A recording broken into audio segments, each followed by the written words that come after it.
Principal Matters Podcast, episode 170.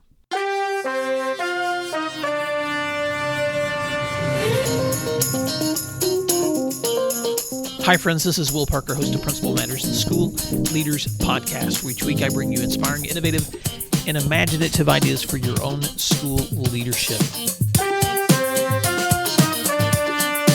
This week, I want to talk about lessons in teamwork from my son's hospital stay. If you'd like other free resources like this one, you can check out all my posts at my website at williamdparker.com. 6 years ago, on October 31st, 2013, my son Jack, who was 8 years old at the time, had just finished an amazing day of trick-or-treating, and he asked if he could change back into his normal clothes.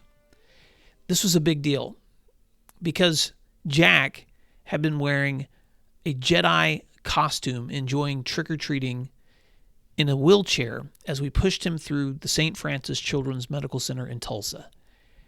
And asking to change back into his normal clothes meant that for the first time in almost 10 days, besides the costume, he would not be wearing a hospital gown.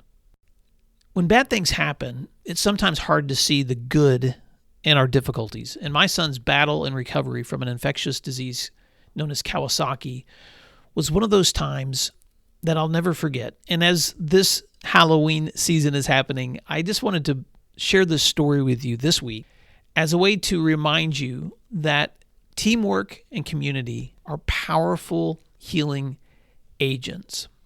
In addition to the amazing support that our friends and church and community gave us during our son's bout with this disease, I was also astounded at the phenomenal care that he received from the nurses and techs and doctors and interns that literally saved his life. Because today's Halloween, and I'm thinking back to this time with gratitude, I remember especially how the medical team who cared for Jack was such an excellent example of teamwork. In fact, I've often thought how their actions also apply to the work that we do in school, or to anyone who's interested in developing a team or an organization or a family that works together. Now, I've shared about Jack's story in a previous podcast episode, but in honor of this special anniversary, I wanted to reflect on that experience again and share just 4 takeaways with you this week that might help you in your own service to others. So takeaway number 1, a common goal unites a group of diverse people. To give you some context, when our son Jack was first admitted to the hospital, he was in terrible shape, high fever, rash, swelling. And when he was diagnosed with this rare disease called Kawasaki, they began to give him treatments. But his condition actually worsened. Jack went into shock, and his treatments had to stop while they stabilized him for the next 24 hours. And then when they began treatments again, this time the symptoms began to disappear and he began to heal. It was obvious during this entire time that his medical team had one goal in mind, and that was to save our son. The amazing thing was that his medical team members were all from various backgrounds, genders, differences in job titles, differences in compensation, but each team member, whether it was a tech, a nurse, a physician, or an intern, was focused on one outcome. Every decision was weighed against its effects on Jack's condition and his well-being. In Jim Collins' book, Good to Great, he studies the most effective businesses in America, ones with the longest track records for success. And one of the many contributing factors of a successful company is the ability to focus on the specific area where that company has the most impact. In other words, when you focus on one common goal, not allowing yourself to be distracted by secondary ones, you are always more strategic and effective. And what was the common goal when these medical professionals were taking care of my son? His healing. So what is the common goal that you're working toward right now in the outcomes of your students? A common goal can unify the most diverse people into positive action. Takeaway number 2, great team members know their roles and execute them well. In my son's case, whether it was the nurse tech assigned to checking his vitals or his RN who was determined to bring his fever under control, or his physicians prescribing treatments, or the pharmacists or lab techs who we never met but who were prescribing or analyzing for him, each one was playing a pivotal role in the outcome of his healing. And each one performed their roles well. The nurse did not attempt to diagnose. That was the doctor's role. The tech did not administer meds. That was the nurse's role. And instead, each person performed the role that he or she had been assigned. Just like in an athletic event, you sometimes see a team playing in the zone when everything seems to flow effortlessly, but in reality, you are observing the skills of individuals who understand their roles, and they're playing them well. They've played them long enough, practiced long enough, and been together long enough to make a complicated event look like play. And when you see that, the result is something beautiful to observe. That's what I saw in this team that was caring for Jack, but it's also what you can see in the way that you care for students. Fulfilling specific roles means that each team member understands his or her key responsibility areas. When each person knows their functions, their responsibilities, and they're performing them well, when those responsibilities have been well defined by their leaders, then the effect can often be breathtaking. So look at your team. Does each person know the key responsibility areas for which to be performing? And have they been trained well in those two? And are you supporting them in doing what they do best? So takeaway number 2, great team members know their roles and execute them well.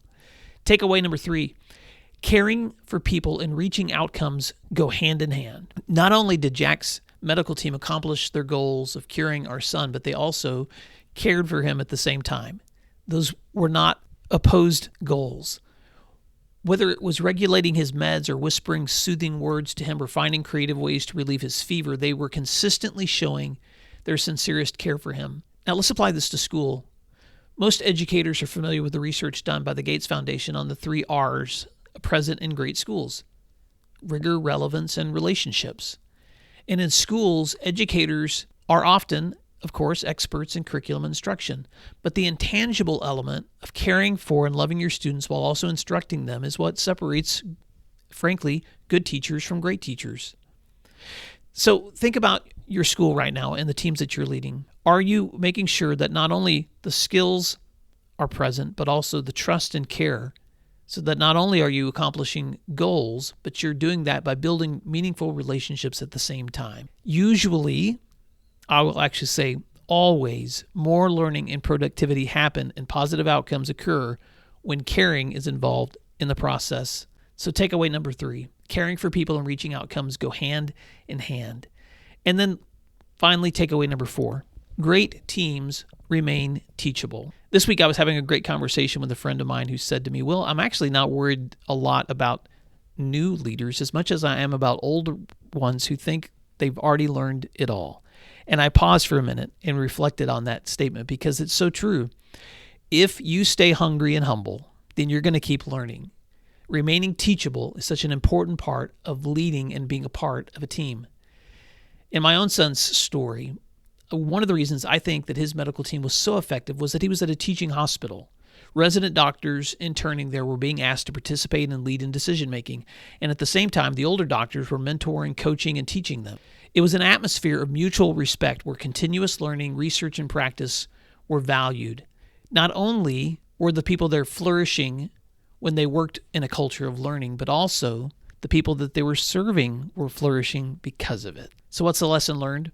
In our schools, when we value the importance of constantly learning from one another, when we rely on, of course, research-based methods and best practices, growing through experience practice, collaborating together for a culture of continuous learning, then great things happen and students learn. Think about the environment of your school. How can you encourage it to be a place where teachers remain flexible, open, and teachable so that their students benefit because of it? So let's wrap this up. As you are celebrating Halloween this week, or maybe even tonight as you're listening to this podcast, I want you to remember it wasn't only his team, though, that contributed, I think, to his healing. On Halloween morning, one of our church friends, a pastor, made a Facebook post that read as follows: "Hey friends, there's a little boy in room 123 at St. Francis Hospital who needs to enjoy a great Halloween. Don't let him down."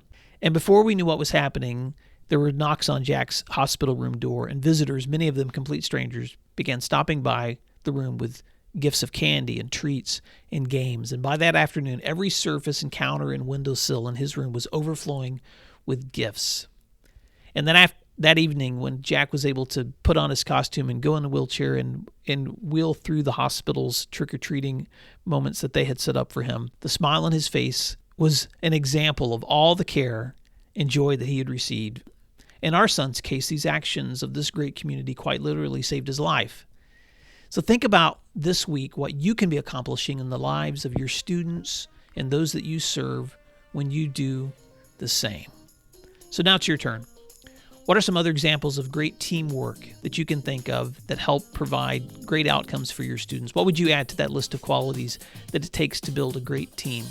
What are some resources that you would recommend for building great teamwork? And remember this week, those 4 takeaways. A common goal unites diverse people. Great team members know their roles and execute them well. Caring for people and reaching outcomes go hand in hand. And great teams remain teachable. Well, I hope that was helpful. I hope that you have a fantastic Halloween, and I hope that as you step into whatever situation that you're leading next, that you remember that what you do matters.